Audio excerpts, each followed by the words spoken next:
Have you ever wondered where some of the most powerful gospel songs come from? The hymn, "Precious Lord, Take My Hand," has comforted millions of hearts around the world. But behind its tender melody lies a story of profound personal tragedy and unshakable faith. Thomas A. Dorsey, the composer of this hymn, is often called the father of gospel music.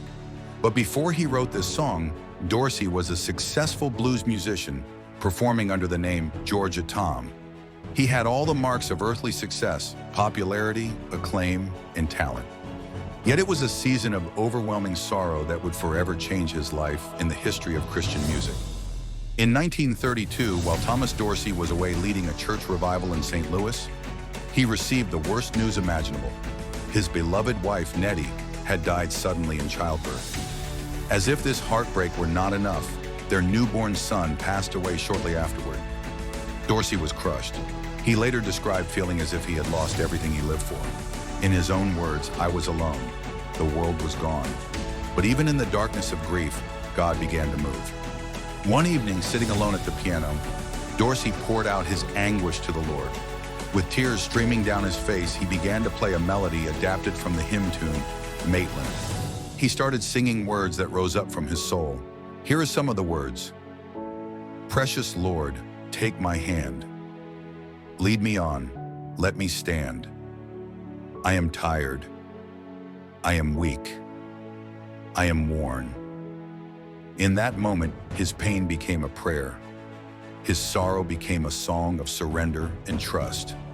When Dorsey first shared the hymn at Ebenezer Baptist Church in Atlanta, it struck a chord with the congregation. People wept as they heard the plea to God to hold them through the storms of life.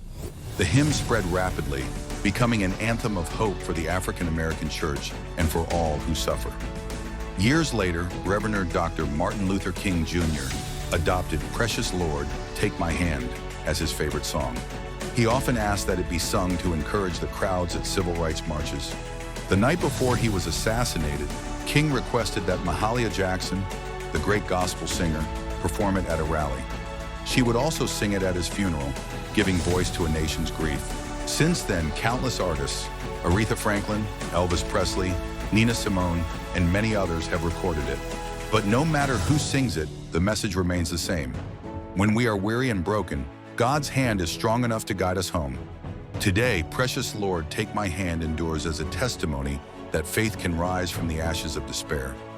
It reminds us that no matter what we lose in this life, we are never alone. God is ready to take our hand and lead us through the night into His light. If this story touched your heart, share this video with someone who may be struggling. And in the comments below, let us know. What song has carried you through hard times? Don't forget to subscribe for more powerful stories of faith, gospel music history, and inspiration. God bless you.